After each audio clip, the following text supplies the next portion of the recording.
السلام عليكم ورحمة الله وبركاته.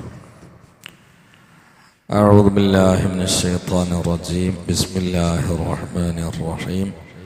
الحمد لله رب العالمين والعاقبة للمتقين والصلاة والسلام على رسوله الأمين وعلى آله وصحبه أجمعين. لها ما كسبت وعليها ما اكتسبت. കഴിഞ്ഞ ദിവസങ്ങളിൽ പറഞ്ഞത് ലാ യുകല്ലിഫുല്ലാഹു നഫ്സൻ ഇല്ലാ വസ്അഹാ എന്നതാണ്. നേരെ ബാക്കിയാണ് ലഹാ മാ കസബത് വഅലൈഹാ മക്തസബത്. ലാ യുകല്ലിഫുല്ലാഹു നഫ്സൻ ഇല്ലാ വസ്അഹാ. അല്ലാഹു ഒരു ശരീരത്തിനും അതിന് താങ്ങാൻ കഴിയാത്തത്, ചെയ്യാൻ കഴിയാത്തത്, വിശാലമല്ലാത്തത് ഏൽപ്പിക്കുകയില്ല.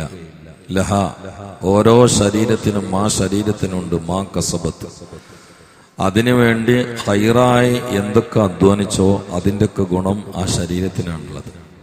വഅലൈഹ മക്തസബത്ത്, കേടായി പ്രവർത്തിച്ചതിൻ്റെ ദാരുണാന്ത്യം, തിക്തഫലം, ഭവിഷ്യത്തും അത് തന്നെയാണ് ഏറ്റെടുക്കേണ്ടത്. ഒരു സ്ഥലത്ത് കസബ എന്ന് പറഞ്ഞു, മറ്റൊരു സ്ഥലത്ത് ഇക്തസബ എന്ന് പറഞ്ഞു. ലഹാമ കസബത്ത്, അവിടെ കസബ എന്ന് ഉപയോഗിച്ചത്. വഅലൈഹ മക്തസബത്ത്, അവിടെ ഇക്തസബ എന്ന് ഉപയോഗിച്ചത്. കസ്ബ്, ഇക്തിസാബ്. കസ്ബ് എന്ന ഹൈറായ കാര്യത്തിന് വേണ്ടി അധ്വാനിക്കുക, അല്ലെങ്കിൽ സ്വന്തത്തിന് വേണ്ടി അധ്വാനിക്കുക. ഇക്തിസാബ് എന്ന് പറഞ്ഞാൽ ഹൈറിനും അധ്വാനിക്കുക, ഷറിനും അധ്വാനിക്കുക, മറ്റൊരാൾക്ക് വേണ്ടിയും അധ്വാനിക്കുക. അപ്പോ സ്വന്തത്തിന് വേണ്ടി ഹൈറായി ആരൊക്കെ അധ്വാനിച്ചോ അതിൻ്റെയൊക്കെ ഗുണം ആ ശരീരത്തിന് തന്നെ ഉള്ളത്. എന്നാൽ കേടായി എന്തെല്ലാമാണോ ദുനിയാവിൽ ചെയ്തത് അതിൻ്റെയൊക്കെ തിക്ത ഭവിഷ്യത്തും ആ ശരീരം തന്നെയാണ് അനുഭവിക്കേണ്ടത്. ഇതാണ് അതിന്റെ അർത്ഥം. ومن يعمل مثقال ذرة خيرا يره ومن يعمل مثقال ذرة شرا يره. അതിന്റെ മറ്റൊരു പതിപ്പാണത്. ആര് ഖൈറ് ചെയ്തോ അത് കാണുകയും നേരെ തിരിച്ചാണെങ്കിലോ അതും കാണും. ഈ ആയത്തിന്റെ തഫ്സീറിൽ മഹാന്മാർ പറഞ്ഞിട്ടുണ്ട്, ഖൈറായ കാര്യങ്ങൾ ചെയ്താൽ അതിന്റെ ഗുണം അവൻ തന്നെയല്ല ഉള്ളത്. എന്നാൽ തെറ്റായ കാര്യങ്ങൾ ചെയ്താൽ മാലം തുകഫിർഹു തൗബ, തൗബ അതിനെ മായ്ച്ചു കളഞ്ഞിട്ടില്ലെങ്കിൽ എന്ന് പറഞ്ഞാൽ ഇവൻ തൗബ ചെയ്തിട്ടില്ലെങ്കിൽ എന്തെല്ലാം തെറ്റുകൾ ചെയ്തോ അതിന്റെ ഓരോന്നിന്റെയും ഭവിഷ്യത്ത് അവൻ തന്നെയാണ് അനുഭവിക്കേണ്ടത്. ഒരാളത് മറ്റൊരാളെ ഏറ്റെടുക്കൂല. ലാ തസിറു വാസിറത്തും വിസറു ഉഖ്റാ. ഒരാളത് മറ്റൊരാളെ ഏറ്റെടുക്കേണ്ടി വരൂല. ആ നിലയിൽ ചിന്തിച്ചാൽ നമ്മുടെ ഏറ്റവും വലിയ ശത്രു നമ്മൾ തന്നെയാണ്, അല്ലാതെ വേറെ ആരുമല്ല. കാരണം അവിടെ വെച്ചിട്ട് ഇബ്ലീസ് കയ്യൊഴി. ഇബ്ലീസാണല്ലോ എല്ലാ പ്രവർത്തനങ്ങളുടെയും പിറകിലുള്ള ചാലകശക്തി. അവൻ ആഖിറത്ത് പറയും, ഞാൻ ശത്രുവാണെന്ന് അല്ലാഹ് നിങ്ങളോട് പറഞ്ഞല്ലേ, ഇന്ന് എന്റെ ട്രിക്കൊക്കെ നിങ്ങൾക്ക് അമ്പിയാക്കൾ പറഞ്ഞു തന്നല്ലേ, അതുകൊണ്ട് ഇപ്പൊ ഞാൻ വിളിച്ചത് നിങ്ങൾ വരാൻ നിൽക്കണം. നിങ്ങൾ വന്നിട്ടല്ലേ നിങ്ങൾ കുടുങ്ങിയത്, എന്നെ നോക്കണ്ടെന്ന് അവിടുന്ന് ഓൻ കയ്യൊഴി. പിന്നെ നമ്മൾ ഓരോരുത്തരും ആരാണോ നരകത്ത് പോണത് ആ നരകത്ത് പോകാൻ കാരണം ഒരിക്കലും പ്രധാനമന്ത്രിയോ മുഖ്യമന്ത്രിയോ വർഗീയവാദികളോ RSSകാരൊന്നുമല്ല, അയൽവാസികളല്ല, അവനാൻ തന്നെയാണ്. ആർക്കെങ്കിലും നാളെ നരകത്ത് പോകുമ്പോൾ പറയാൻ പറ്റുമോ ഞാൻ നരകത്ത് പോകാൻ കാരണം അമിത് ഷാ എന്ന് പറയാൻ പറ്റുമോ? ഇല്ലല്ലോ, പറയാൻ പറ്റുമോ? ഞാൻ നരകത്ത് പോകാൻ കാരണം നരേന്ദ്രമോദിയാന്ന് പറയാൻ പറ്റുമോ? ഞാൻ നരകത്ത് പോകാൻ കാരണം എന്റെ അയൽവാസിന്റെ ശത്രുവാണെന്ന് പറയാൻ പറ്റുമോ? ഇല്ലല്ലോ. ആരാണോ നരകത്ത് പോകാൻ കാരണം അത് അവൻ ഒപ്പിച്ചതോ അവന്റെ കയ്യിലിരിപ്പാണ്. ലഹാ മാ കസബത്ത് വഅലൈഹാ മക്തസബത്ത്. എന്നാ പിന്നെ അവിടെ ചില വിശദീകരണമുണ്ട്. നല്ല നല്ല മാതാപിതാക്കളും നരകത്ത് പോകുന്ന ആളെ, അതിന് കാരണം മക്കളാണ്. അപ്പൊ അതെങ്ങനെ ശരിയാവും? അതും ഇയാളുടെ വേല തന്നെയാണ്. ഇയാള് മക്കളെ ശരിയാക്കേണ്ടിയിരുന്നു, ശരിയാക്കിയില്ല. പല ജീവിതത്തിലുള്ള പാൾ തന്നെയാണ് ഒരു ഓൻ കാരണം. പ്രായപൂർത്തിയാകുന്ന വരെ മക്കളുടെ ഓരോ പ്രവർത്തനങ്ങൾക്കും മാതാപിതാക്കൾക്ക് ഉത്തരവാദിത്വമുണ്ട്. കല്യാണം കഴിക്കുക എന്നുള്ളത് സുഖമുള്ള ഏർപ്പാടല്ല, ഉത്തരവാദിത്വം ബാധ്യതയും കൂട്ടുകയാണ്. വിവാഹം വിശുദ്ധിയെ വഹിക്കുക എന്നതിന്റെ അർത്ഥം തന്നെ. വിവാഹം വിശുദ്ധിയെ വഹിക്കുക. ആ വിശുദ്ധിയെ വഹിച്ചിട്ട് അത് അവിശുദ്ധിക്ക് കാരണമാക്കരുത്. അപ്പൊ മാതാപിതാക്കൾ നരകത്ത് പോകും. യൗമ യഫിറുൽ മർഉ മിൻ അഖീ വ ഉമ്മിഹി വ അബീ വ സാഹിബതി വ ബനി ലികുല്ലി ഇംറിഇൻ മിൻഹും ശഅ്നു യുഗ്നി ലികുല്ലി ഇംറിഇൻ മിൻഹും യൗമഇദിൻ ശഅ്നു യുഗ്നി. ഖുർആനല്ലോ. ഈ ലോകത്തിന്റെ കോടതിയില് എത്രയോ മാതാപിതാക്കൾ മക്കളുടെ വാദം കൊണ്ട് പെട്ടിട്ടില്ലേ? ഉമർ ഖത്താബിന്റെ കാലത്ത് ഒരു മോന് വാപ്പാനടിച്ചു. ഭയങ്കര പ്രശ്നമായി. അന്നൊരു മോനൊക്കെ വാപ്പാനടിക്കുക എന്ന് പറഞ്ഞാൽ ഭയങ്കര പ്രശ്നമാണ്. പ്രശ്നം കത്തി ഖത്താബിന്റെ മുമ്പിലെത്തി വിഷയം. അപ്പൊ ഖത്താബ് മോനോട് വെച്ചു, വാപ്പാൻ അടിക്കാൻ പാടുണ്ടോടോ എന്ന് വെച്ചു. ഇത് വാപ്പ എന്നെ പഠിപ്പിച്ചാണ്. എന്തേന്ന് വെച്ചു, എനിക്ക് ഈ 10-31 വയസ്സിനിടയിൽ വാപ്പ ഒരു മസാല മാത്രമേ പഠിപ്പിച്ചിട്ടുള്ളൂ. എന്താന്ന് വെച്ചാൽ വാപ്പാക്ക് ഒട്ടക മാർക്കറ്റ് ഉണ്ട്. അപ്പൊ ഒട്ടകങ്ങളെ കൊണ്ടുവരുമ്പോ ഒട്ടകങ്ങൾ വരിയേറ്റിയാല് ആ വരിയേറ്റ ഒട്ടകത്തിന് അടിക്കണ്ട, അത് ആണൊട്ടകം വേക്കുന്ന സ്വീപ്പാക്കുമ്പോ പെണ്ണൊട്ടകം വരിയേറ്റാണ്. അപ്പൊ വേക്കത്തെ ഒട്ടകത്തിന് അടിച്ചാൽ മതി എന്നുള്ള നല്ലൊരു ഇൽമ പഠിപ്പിച്ചിട്ടുണ്ട്. ഒട്ടകങ്ങൾ ഇങ്ങനെ വരിയേറ്റ് പോകുമ്പോ ഒട്ടകം വരിയേറ്റും. അപ്പൊ ഈ വരിയ തെറ്റിയ ഒട്ടകത്തിന് അടിക്കണ്ട, വേക്കുന്ന ആണൊട്ടകം സ്വീപ്പാക്കുമ്പോ പെണ്ണൊട്ടകം വരിയേറ്റിനാണ് എന്ന് പറഞ്ഞു. 31 വയസ്സിനിടയിൽ മോനെ ആകെ പഠിപ്പിച്ചൊരു മസാല അതാണ്. അങ്ങനെ മോൻ പറയണം, നീ ആ ഒട്ടകങ്ങളൊക്കെ മര്യാദക്ക് കൊണ്ടുപോയി കൊണ്ടു. ഒട്ടകങ്ങളൊന്നും വരിയേറ്റിട്ടൊന്നുമില്ല, പ്രശ്നമൊന്നുമില്ല. പക്ഷെ പൊരയിൽ വന്ന് കിടന്നപ്പോ അവിടെ ഉറക്കം കിട്ടുന്നില്ല. അവിടെ ബാപ്പിയും ഭയങ്കര പ്രശ്നം. ഉമ്മ ഒന്ന് പറയുമ്പോ വാപ്പ രണ്ടെണ്ണം പറയാം, ആകെ പ്രശ്നം. അപ്പൊ ഞാൻ അങ്ങനെ ഉറക്കം കിട്ടുന്നില്ല, വരെ വെച്ചപ്പാടോടൊപ്പം ഇങ്ങനെ ഇത് നിക്കാപ്പ എന്താ ചെയ്യേണ്ടിയെന്ന് ചിന്തിച്ചു. അപ്പൊ എനിക്ക് വാപ്പ പഠിപ്പിച്ചെന്ന മസലം കുറവായി. ആണൊട്ടകം പെണ്ണൊട്ടകം എന്തെങ്കിലും പ്രശ്നം ഉണ്ടെങ്കിൽ ആരെ പൂസാനാ പറഞ്ഞ്? ഇവിടെ ഇപ്പൊ ആണൊട്ടകം വാപ്പയാണ്, വാപ്പനൊരു പൂസൽ കൊടുത്ത അതോടെ പ്രശ്നം തീർന്നു. ഇതിന്റെ വാപ്പ എന്നെ പഠിപ്പിച്ചതാണ്. നോക്കാം നിങ്ങള്, ഇതിപ്പോ ഇക്കോടതി തന്നെ കളി കളിച്ചാൽ നാളെ ഇപ്പൊ എന്തായിരിക്കും കളിക്കുക? നാളെയല്ല വലിയ കോടതി വരുന്നത്. വലിയ കോടതി നാളല്ല. അബ്ദുല്ലാഹിബ്നു മുബാറക്കിന്റെ അടുത്തേക്ക് ഒരു വാപ്പ വന്നിട്ട് പറഞ്ഞേ, മോനെ പിടിച്ചോടുന്നു, നിങ്ങൾ ഈ കുട്ടിനൊന്ന് ഉപദേശിക്കരുത്, എന്ത് പറഞ്ഞാലും കേൾക്കണില്ല. അപ്പൊ അബ്ദുല്ലാഹിബ്നു മുബാറക് അള്ളാഹു വെച്ചു, അല്ല ഞാൻ ദ്വാരക്ക നിങ്ങളെ മോനെ വേണ്ടിയിട്ട്, പക്ഷെ നിങ്ങൾ എപ്പോഴെങ്കിലും മോനെ കേടായിട്ട് വരുന്നുകണോന്ന് വെച്ചു. ഞാൻ കേടായിട്ട് വരുന്നിട്ടൊന്നുമില്ല. നിങ്ങൾ കേടായിട്ട് ദ്വാരന്നുകണമെങ്കിൽ ഞാൻ ദ്വാരന്നിട്ട് കാര്യമില്ല. ഏതെങ്കിലും സമയത്ത് കേടായിട്ട് വരുന്നുകണോ? ഇല്ല അറിഞ്ഞു. അവ പറഞ്ഞു, ഈ ദ്വാ എന്ന് പറഞ്ഞാലേ നിങ്ങളെ മോന്റെ മുഖത്ത് നോക്കിയിട്ട് നിങ്ങൾ ശപിച്ചിട്ട് വല്ലതും പറഞ്ഞോ? അജി നന്നാവൂലാടാന്ന് പറയണേ. അതന്നെ ദ്വാ. അല്ല നിങ്ങൾ കരുതി ഈ ദ്വാ എന്നാണ് യാസീൻ ഓതിയിട്ട് നാരിയസലാത്ത് വെച്ചുകൊണ്ട് മാത്രം ദ്വാരക്കണമെന്നൊന്നുമില്ല. ഒരു വാപ്പ മോന്റെ ഒത്ത് നോക്കിയിട്ട് എടാ അജി നന്നാവൂലാടെന്ന് പറഞ്ഞാൽ ഇഞ്ഞോ നന്നാവൂല, അതന്നെ അതിന്റെ കണക്ക്.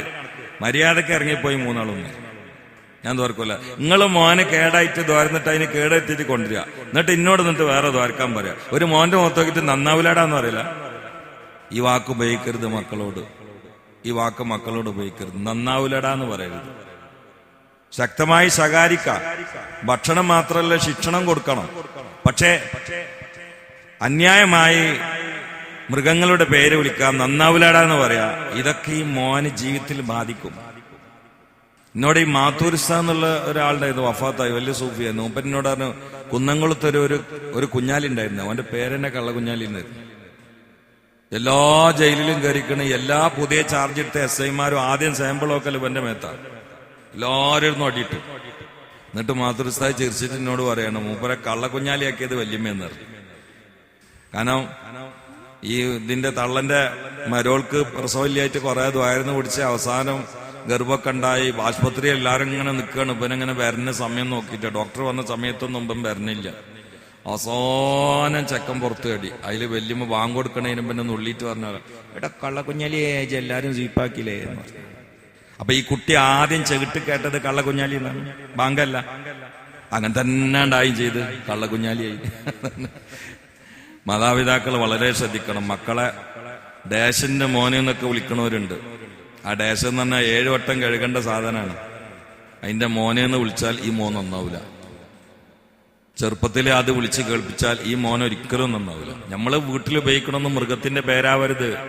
ഒരു കുട്ടി സ്കൂളിൽ പോയി ഒരുപാട് വൈകപ്പതേമാതിരി അവിടുത്തെ HM ഹെഡ്മാസ്റ്റർ കുറച്ച് നീരുള്ള ആളാണ്, കോരോസനെ ഇളകുന്ന ആളാണ്. അപ്പൊ കുറച്ച് വൈകിയപ്പോ കഴുതേന്ന് വിളിച്ചു, ശിഷ്യനെ കഴുതേന്ന് വിളിച്ചു. ഈ കുട്ടി വാപ്പാനോടായിട്ട് പറഞ്ഞു, ഇന്ന് ഹെഡ്മാസ്റ്റർ എന്റെ മുഖത്ത് നോക്കിയിട്ട് ഉമ്മാന്റെ പേരാ വിളിച്ചതെന്ന് പറഞ്ഞു. കാരണം ഇയാൾ എപ്പോഴും പറയില് ഭാര്യനെ കഴുതേന്നാ വിളിക്കല്. അപ്പൊ ഇപ്പം കരുതിക്കുന്നത് ഉമ്മാന്റെ പേരാണ്. ഇങ്ങനെ ആവരുത് നമ്മുടെ വീടിന്റെ അന്തരീക്ഷം. വളരെ ഗൗരവത്തിൽ ശ്രദ്ധിക്കണം. അതുകൊണ്ടാണ് മക്കൾ നന്നാവാൻ ആദ്യം ശ്രദ്ധിക്കേണ്ട അദബ് എഴുതിയ സ്ഥലത്തൊക്കെ ആദ്യം കെട്ടണ പെണ്ണ് നന്നാവണോന്ന് പറഞ്ഞു. അതുകൊണ്ടാണ് നമ്മളെല്ലാരും പറയും, നമ്മളെത്ര നന്നായിട്ട് കാര്യമില്ല, മക്കൾ കിടന്ന് നമ്മളെന്താട്ടണ്, നൂഹ് നബിന്റെ മകൻ കണ്ടില്ലേ എന്ന് പറയും. എല്ലാരും പറഞ്ഞൊരു വർത്താനാണ്. പക്ഷെ നൂഹ് അലൈഹി ഇസ്ലാമിന്റെ മോന് കേടരാൻ കാരണം നമ്മൾ പറയും പോലെ മാത്രം അർത്ഥം വെച്ചതല്ല ഖുർആൻ പറയണത്. നമ്മൾ പറയണത് ബാപ്പ എത്ര നന്നായിട്ടും കാര്യമില്ല, മക്കൾ ചിലപ്പം കേടരും, നൂഹിനെ പിന്നെ വാങ്ങണ്ടില്ലേന്ന്. അത് അള്ളാഹു തആല പറയണത് ബാപ്പ നന്നായിട്ട് കാര്യമില്ല, ഉമ്മ കേടെന്നാ മോൻ കേടരും എന്ന് അറിയിക്കാനാണ്. അല്ലാതെ വാപ്പ നന്നായാലും മോൻ കേടരും എന്ന് അറിയിക്കാൻ മാത്രല്ല. ഉമ്മ ശരിയല്ലെങ്കിൽ മക്കൾ ചിലപ്പം ശരിയാവില്ല, കെട്ടണ പെണ്ണ് ശരിയാവും, കൊണ്ടുവരുന്ന വീട് ശരിയാവും, അല്ലെങ്കിൽ മക്കൾ നന്നായി കിട്ടൂല. അപ്പൊ അതുകൊണ്ട് മക്കൾ പ്രായപൂർത്തിയാകുന്ന വരെ എന്ത് ചെയ്താലും അത് വാപ്പാനെ ഗൗരവക്ക പോവാ. അതുകൊണ്ടാണ് സഹാബാക്കൾ ദ്വാരക്കലുണ്ട്, പഠിച്ചവനെ എന്റെ കുട്ടിക്ക് പ്രായപൂർത്തിയാണെന്നും പിന്നെ മരിപ്പിക്കല്ലേ എന്ന് ദ്വാരക്കും. ചെറിയ ചെറിയ കുട്ടികളുള്ള സഹാബാക്കൾ ദ്വാരക്കും, എന്റെ കുട്ടിക്ക് പ്രായപൂർത്തിയാകുന്ന വരെ എന്നെ മരിപ്പിക്കല്ലേ എന്ന് ദ്വാരക്കും. വളരെ ഗൗരവമാണ്. ബാപ്പാക്ക് മക്കൾക്ക് പഠിപ്പിച്ചു കൊടുക്കൽ നിർബന്ധമാണ്. അള്ളാഹിനെ കുറിച്ച്, റസൂലിനെ കുറിച്ച്, 5 വക്ത് നിസ്കാരത്തെ കുറിച്ച് പഠിപ്പിക്കൽ നിർബന്ധമാണ്. പാർക്കണ എന്താ? മദ്രസ 5-ാം ക്ലാസ്, 5-ാം ക്ലാസ്സിലെത്തി എത്ര വയസ്സാവും? 10 വയസ്സ് എന്ന് പറഞ്ഞാൽ തെമ്മീസ് ആണതിന് മുമ്പ് കുട്ടിനെ മദ്രസന്ന് കൊണ്ടുപോകണം. അത് മതി എന്നുള്ള നിലക്ക്. 10-ാം ക്ലാസ് ആണെങ്കിൽ പിന്നെ പറയും വേണ്ട, പിന്നെ ഒരു ബസ് സ്റ്റോപ്പ് മാതിരിയാണ്, നന്നായിട്ട് ഇറങ്ങിപ്പോകണം. +1-ലും +2-ലൊക്കെ എത്ര കുട്ടികളാണ് ഉള്ളത്? +1 ഉണ്ട്, എത്ര കുട്ടികൾ? 2 കുട്ടികൾ. +2-ൽ എത്ര കുട്ടികൾ? 3 കുട്ടികൾ. ബാക്കി കുട്ടികളൊക്കെ അവിടെ പോയി. ആ ഏരിയയിൽ എത്ര വീടുണ്ട്? 1500 വീട്. ബാക്കി കുട്ടികളൊക്കെ അവിടെ പോയി. വളരെ ഗൗരവത്തിൽ ചിന്തിക്കേണ്ട കാര്യമില്ലേ? ലഹാമാ കസബത്ത് അലൈഹാ മക്തസബത്ത്. ഒരു സംശയം വേണ്ട. ഈ മക്കൾ മുഴുവനും നാളെ അള്ളാഹിനോട് പറയും, ബാപ്പാക്ക് നിസ്കാരത്തയമ്പുണ്ടായിരുന്നു, തലയിൽ തൊപ്പിണ്ടായിരുന്നു, ഹജ്ജിന് പോയിരുന്നു, അയാൾക്ക് ഒരുവിധം വിവരങ്ങളൊക്കെ ഉണ്ടായിരുന്നു, പക്ഷേ ഞാൻ മദ്രസ 5-ാം ക്ലാസ് ചാടിപ്പോയതാണ്, മൂപ്പരൊന്നും പറഞ്ഞില്ല.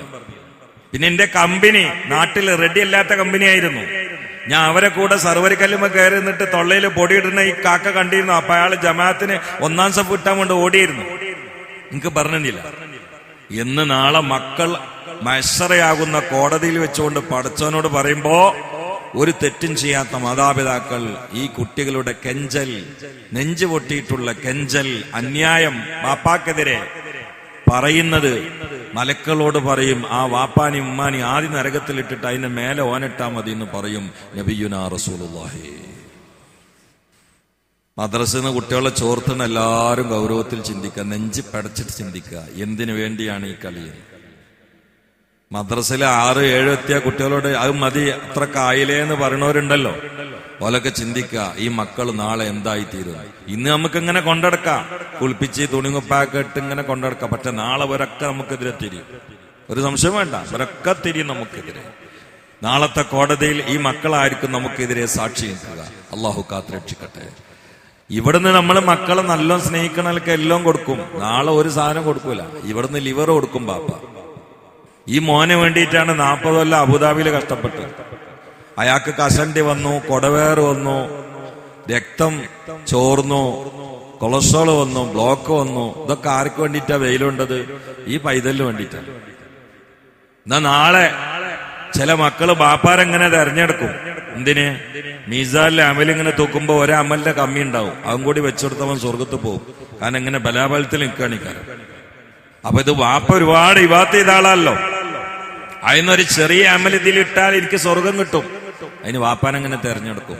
ബാബേ എന്റെ മീസ നോക്കാൻ നിങ്ങള് സെയിം ആണ്. ഒരു ചെറിയ അമലിലൊരു കഷ്ണം ഇതിലിട്ടാൽ അത് താന്നിട്ട് എനിക്ക് സ്വർഗത്ത് കഴിച്ചിലാവും. നിങ്ങളെ ഹജ്ജ് ഞാൻ ചോദിക്കണില്ല, നിങ്ങളെ ഉംറ ഞാൻ ചോദിക്കണില്ല, നിങ്ങൾ റമദാനിൽ ഖത്തം തീർക്കണോ തറാവി ഒന്നും ഞാൻ ചോദിക്കണില്ല. നിങ്ങൾ ആ എത്തിയങ്ങാനിയൊക്കെ കൊടുത്ത അരിച്ചാക്കുണ്ടല്ലോ, അതൊന്നും ഇതിൽ വെച്ചു കൊടുത്താൽ മതി. പോയി പണി നോക്കണം. ഒരു കഷ്ണം കൊടുക്കൂല. ഇവിടുന്ന് ലിവർ കൊടുക്കും, ഇവിടുന്ന് രക്തം കൊടുക്കും, ഇവിടുന്ന് പണം കൊടുക്കും, ഇവിടുന്ന് 50 കൊല്ലം ദുബായി പോയിട്ട് കഷ്ടപ്പെടും. പക്ഷെ അവിടുന്ന് ഒരു വക്ത് നിസ്കാരമല്ല, ഒരു റക്അത്ത് നിസ്കാരമല്ല, ഒരു സുജൂദ് കൊടുക്കൂല. കാരണം അവനാന്റെ കാര്യത്തിൽ ബേജാറാണ്. യൗമയഫിറുൽ മർഉ മിൻ അഖീഹി വഉമ്മിഹി വഅബീഹി വസാഹിബതിഹി വബനീഹി ലികുല്ലി ഇംറിഇൻ മിൻഹും യൗമഇദി ശഅനുൻ യുഗ്നീഹി. അതുകൊണ്ട് വളരെ ഗൗരവത്തിൽ ചിന്തിക്കണം, വളരെ ഗൗരവത്തിൽ ചിന്തിക്കണം. ഞാൻ 2-3 ദിവസം മുമ്പ് ഒരു ചേളാരിക്കാരൻ ഒരു ആചാര്യ കണ്ടു. യാ അല്ലാഹ്, ആലിമൊന്നുമല്ല കേട്ടോ, 4 മക്കളും ആലിമീങ്ങൾ, 4 മക്കളും ആലിമീങ്ങൾ. യാ അല്ലാഹ്, ഒന്ന് ബാക്കവി, ഒന്ന് ഉദവി, ഒന്ന് ഫൈലി, ഒന്ന് വേറെ 4 മുദരിസുമാര്. ഞങ്ങളെ കൈ കുറെ നേരം ഇങ്ങനെ പിടിച്ചെന്ന്. ഞാൻ എന്നിട്ട് പറഞ്ഞ് ആഖിറത്തിൽ യൂസുഫ് അലി നിങ്ങളാണെന്ന്. അവിടെ ഉണ്ടാവല്ലോ മുതലാളി, അവിടെ ആവണ്ടേ, നിങ്ങളാണ് ആഖിറത്തിൽ യൂസുഫ് അലി എന്ന്. അതാണ് അൽഹംദുലില്ലാ. ഒക്കെ നല്ല മക്കള് അൽഹംദുലില്ലാ. നമ്മള് മൂല്യന്മാരും ബിരുദമുള്ളവരൊന്നും ആക്കണ്ട, ബോധമുള്ളവരാക്കണ്ടേ. അല്ല, ബിരുദം വേണ്ട, ബോധം വേണ്ടേ. എന്താ ഇപ്പൊ കുട്ടികളൊക്കെ പള്ളിയൊക്കെ നിസ്കരിക്കാൻ വരുന്നോരെ കോലം നോക്കാൻ നിങ്ങൾ? അല്ല, വരുന്നോരെ കോലം ബാക്കിൽ നിന്ന് ഇങ്ങനെ നിന്നാൽ ശരിക്കും മനസ്സിലാവും വരെ നിസ്കാരം ശരിക്കണോ ഇല്ലേ. പാൻ്റൊക്കെ എവിടെ കിടക്കണത്, മുടിന്റെ അവസ്ഥ എന്താണ്. ഇന്നലെ ഒരു ചെറുപ്പക്കാരൻ കുട്ടിയുണ്ട്, സെൻട്രലിൽ ഇങ്ങനെ അണ്ടിപ്പരുമാതിരി ചെറിയ ചട്ടി തൊപ്പിട്ടിക്കണം, മുടിയൊക്കെ കൂടി ഇങ്ങോട്ട് പാറിയിട്ടുണ്ട്. ഞാൻ വിളിച്ചു, മോനെ സുജൂദ് ശരിയാവൂലടാ. അപ്പൊ എന്നോടവൻ പറഞ്ഞു, സുജൂദ് ചെയ്യുമ്പോ മുടി ഇങ്ങോട്ട് പൊന്തിക്കലുണ്ട്. എന്നോട് നല്ലൽക്ക് പറയാ, ധിക്കരിച്ചിട്ട് പറയല്ല, ഓന്റെ ഭാഗത്തുള്ള ന്യായം പറഞ്ഞു. ഉസ്താദ് വിഷമിക്കൊന്നും വേണ്ട, സുജൂദ് ചെയ്യുമ്പോ ഓനെ മുടിക്കെട്ട് ഇങ്ങോട്ട് പൊന്തിച്ചിട്ട് വരുത്തിയിട്ട് അങ്ങോട്ട് തന്നെ ഇടലാണ്. നമ്മള് സാധനം ചോദിച്ചാൽ ഷട്ടർ തുറന്നിട്ട് കൊടുത്തിട്ടുണ്ടല്ലോ, ഷട്ടർ പൂട്ടിട്ട് എന്നമാതിരി ഓന്റെ ഒരു മറുപടിയാണ്. ഞാൻ പറഞ്ഞു, എടാ ഈ സുജൂദിന്റെ സമയത്ത് മുടി കണ്ട് പൊന്തിച്ചിടുമ്പോ അനക്ക 3 ആയില്ലേ, നിസ്കാരം ബാത്തിലാവൂലേ? വെട്ടിക്കാന്ന് പറഞ്ഞു. വെട്ടിച്ചിക്കണോ ഇല്ലയെന്ന് അറിയില്ല. എന്താ ഇപ്പൊ മക്കളവസ്ഥ? കുട്ടികളെ എവിടേക്ക് നോക്കിയാലന്ന് മുസ്ലിമാണെന്ന് പറയാം. തലമക്ക് നോക്കിയാ ജൂതന്, മുഖത്തേക്ക് നോക്കിയാ നസറാണി, കഴുത്തേക്ക് നോക്കിയാ RSSകാരന്, കൈന്റെ തലപ്പത്ത് നോക്കിയാ പിരാന്തന്, കാലിന്റെ അടിക്ക് നോക്കിയാൽ തമ്മാടി. മൊബൈൽ എടുത്ത് നോക്കുകയാണെങ്കിലോ ഈമാന്റെ ഒരു തരിമ്പയിലുണ്ടാവില്ല, കുറെ ഫോട്ടോസ് ഉണ്ടാവും. ഒന്നും അള്ളാന്റെ റസൂലിന്റെ ആളാന്ന് പറയണുണ്ടാവില്ല. പിന്നെ എങ്ങനെ ഒരു ഈമാനോടെ മരിക്കുക? എങ്ങനെ ഒരു ഈമാനോടെ മരിക്കുക? ചിന്തിക്കണ്ടേ? നേരെ മറിച്ച് ഇവിടെ പണ്ടല്ലോ, വാപ്പിയും മക്കളും വന്നവർ ഇവിടെ ഉണ്ട്. മക്കള് മൂല്യന്മാരല്ലെങ്കിലും തലയിൽ തൊപ്പിയുണ്ട്, ജമാഅത്തിന് പങ്കെടുക്കുന്നുണ്ട്, പാന്റ് ഞെരിയാണി മേൽക്ക് കയറിക്കുന്നത്. മദ്രസിന്റെ ഗുണവും മജ്ലിസിന്റെ ഗുണവും കൂടിയാണത്, വേറൊന്നുമല്ല. മദ്രസിന്റെ ഗുണം, മജ്ലിസിന്റെ ഗുണം. മജ്ലിസിൽ കൂടുതൽ ഇങ്ങനെ ഇരുന്നാൽ തന്നെ മനുഷ്യൻ നന്നാവും. അവിടുന്ന് പോടാ, ആക്കടാ, വെറ്റടാ, ചെയ്യടാന്നൊന്നും പറയണ്ട. മജ്ലിസിന്റെ ബർക്കത്തോണ്ട് നന്നാവും. അതിന് മജ്ലിസിലും വരാത്തവരുണ്ട്. വളരെ ഗൗരവല്ലേ, മരിച്ചു പോണ്ടേ. മയ്യത്ത് ഇങ്ങനെ കൊണ്ടുവരാനുള്ള ഈ മക്കളല്ലേ. നിസ്കരിക്കാത്തവന്റെ കയ്യമ്മ കയറിയിട്ട് കബർക്ക് ഇറങ്ങുന്ന അവസ്ഥ നീന്തിച്ചോക്കാണ് നിങ്ങൾ.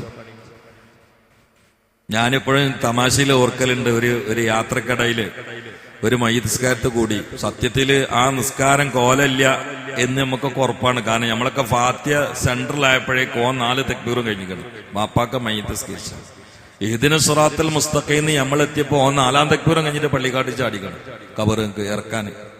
ഓനതിങ്ങണ്ട് ഇറക്കായിട്ട് ഒരു ധൃതി, കാരണം എന്നിട്ട് വേണം പറമ്പ് വരിച്ചെടുക്കാനേ. അപ്പൊ ആ നിസ്കാരം കടപ്പുറ ഏരിയയാണ്. അതുകൊണ്ട് നമ്മള് നിസ്കാരം ശരിയായിട്ടില്ല, ഞാൻ നിസ്കരിച്ചു തരാന്നൊന്നും പറഞ്ഞില്ല. കാരണം കടപ്പുറക്കാരുടെ സ്വഭാവം നിങ്ങൾക്ക് അറിയല്ലോ. സ്നേഹിച്ചാൽ കരലാണ്ട് പറിച്ചേരും, ദേഷ്യം പിടിച്ചാൽ മനുഷ്യനെ ലിവറാക്കും ചെയ്യും. അപ്പൊ തീരെ പരിചയമില്ലാത്ത ഒരു ഏരിയയിൽ അങ്ങനത്തെ ഒരു ബഹളമൊന്നും ഉണ്ടാക്കാൻ നിൽക്കില്ല. ഞാൻ വണ്ടി കയറാൻ നേരത്തെ ഒരാൾ കയറി എന്നിട്ട് ചോദിച്ചു, അലി റഹ്മാൻ ഉസ്താദല്ലേ, ഞാൻ വയറ് നല്ലോണം കേൾക്കലുണ്ട്, ആയിക്കോട്ടെ നിങ്ങൾ എന്തേ വന്നതെന്ന് വെച്ച്. ഞാൻ മരിച്ചാൽ പറ്റുമെങ്കിൽ നിങ്ങൾ വന്നിട്ട് നിസ്കരിക്കണം എന്നല്ല. ഞാൻ പറഞ്ഞത് ചാവക്കാട് ഏരിയ. ഞാനന്ന് പൊന്നാനിയില്ല. പിന്നെ എന്റെ വാഴ എവിടെയെന്ന് പറയും, എനിക്കതൊന്നും ഏൽക്കാൻ പറ്റൂല. എന്തിയപ്പോ നിങ്ങൾ അങ്ങനെ പറയാൻ കാരണം എന്ന് വെച്ചാൽ, നേരത്തെ അവിടെ നിസ്കരിച്ച ഒരു ഹംക്കില്ല, അങ്ങനത്തെ ഒരു 8 എനിക്കുണ്ട്.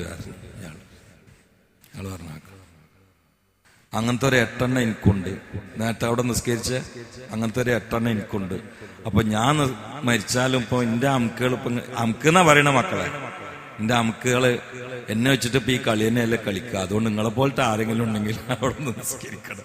മയ്യത്ത് നിസ്കരിക്കാൻ തന്നെ മക്കളില്ല എന്ന് മനസ്സിലാകണ വാപ്പാർക്ക്. എത്ര മക്കളുള്ള വാപ്പ? 8 മക്കളുള്ള വാപ്പ.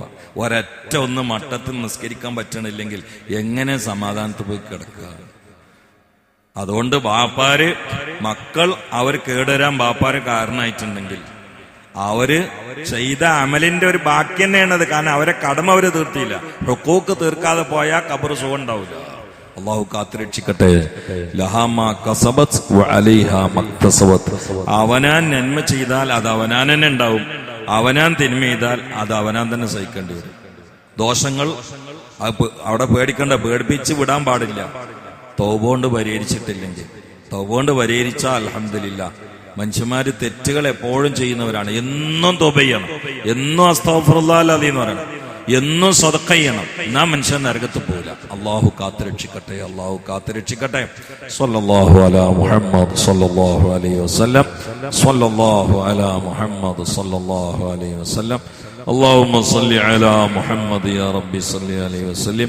الحمد لله رب العالمين.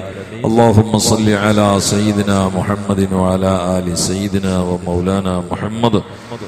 റഹ്മാൻ അല്ലാഹുവേ, പറഞ്ഞോ കേട്ടോ നീ കബൂലാക്കണേ അല്ലാഹ്. ഞങ്ങളെ മക്കളെ തലമുറകളെ നീ സ്വർഗത്തിലാക്കി തരണേ അല്ലാഹ്. എല്ലാവരെയും ബോധമുള്ള മക്കളാക്കണേ അല്ലാഹ്. നിന്നെ ഓർമ്മയുള്ള, നിന്റെ ഹബീബിനെ സ്നേഹിക്കുന്ന മക്കളാക്കണേ അല്ലാഹ്.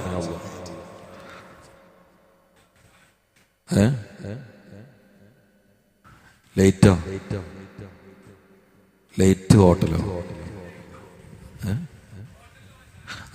ഒരു ഹോട്ടൽ, ആ ഭാഗത്തുള്ള ഹോട്ടലിനൊക്കെ ചായന്റെ പേര് എനിക്കറിയില്ല. ഹോട്ടലെന്ന് ഉദ്ഘാടന വല്ല വക ചായണ്ട്. ഹോട്ടലുകാരെ വക ചായണ്ട്. ലൈറ്റപ്പ് എന്തോന്ന് പറഞ്ഞ്, ഏതായാലും അള്ളാഹു താല അവർക്ക് ഹൈറും ബർക്കത്തും ചെയ്യട്ടെ. എല്ലാ കച്ചവടക്കാർക്കും അള്ളാഹു താല ഹൈറും ബർക്കത്തും നൽകട്ടെ. അള്ളാഹു സദസ്സിലിരിക്കുന്ന ഒരുപാട് ആളുകൾ, കടലിൽ ഇറങ്ങുന്ന ആളുകൾ, കരയിൽ അധ്വാനിക്കുന്ന ആളുകൾ, ഗൾഫിൽ പോകുന്ന ആളുകൾ എല്ലാം ഈ അരച്ചാണ് വേറിന് വേണ്ടിയാണ്. നിന്റെ വിഭവങ്ങൾ തുറന്നു കൊടുക്കണേ അല്ലാഹ്. അള്ളാഹു ആരുടെയും അത്താഴം മുട്ടിക്കല്ല അല്ലാഹ്, പട്ടിണിയാക്കല്ല അല്ലാഹ്, കടത്തിൽ കൊടുക്കല്ല അല്ലാഹ്, കുടുങ്ങിയവരെ രക്ഷപ്പെടുത്തി തരണേ അല്ലാഹ്. അള്ളാഹു ആയുസ് നിന്റെ ത്വാഴത്തിൽ വർദ്ധിപ്പിച്ചു തരണേ അല്ലാഹ്. പൊടുന്നനെയുള്ള മരണങ്ങൾ തരലേ അല്ലാഹ്, അപകട മരണത്തിൽ വീഴ്ത്തല്ല അല്ലാഹ്. മക്കളെ കൊണ്ട് നരകത്ത് പോകുന്ന വാപ്പാരാക്കല്ല അല്ലാഹ്. അള്ളാഹു ഞങ്ങളെയും മക്കളെയും ഞങ്ങളെ കുടുംബത്തെയും എല്ലാവരെയും ഹബീബിന്റെ ചുറ്റുഭാഗത്ത് സ്വർഗത്തിൽ സംഘടിപ്പിക്കണേ അല്ലാഹ്. اللهم انصر أمة سيدنا محمد وارحم أمة سيدنا محمد تجاوز عن أمة سيدنا محمد اجعلنا من خيار أمته ومن محبيه يا ذا الجلال والإكرام وارزقنا ومن يريد منا حجا مبرورا وعمرة مقبولة وزيارة مرضية. ربنا تقبل منا إنك أنت السميع العليم وتب علينا إنك أنت التواب الرحيم. اغفر لنا ولوالدينا ولمن دفنوا حوالينا وللحجاج وللعمار ولجميع المؤمنين والمؤمنات آمين برحمتك يا أرحم الراحمين. صلى الله تعالى وسلم على خير سيدنا محمد وآله وصحبه أجمعين. سبحان ربك رب العزة عما يصفون وسلام على المرسلين الحمد لله رب العالمين. السلام عليكم ورحمة الله وبركاته.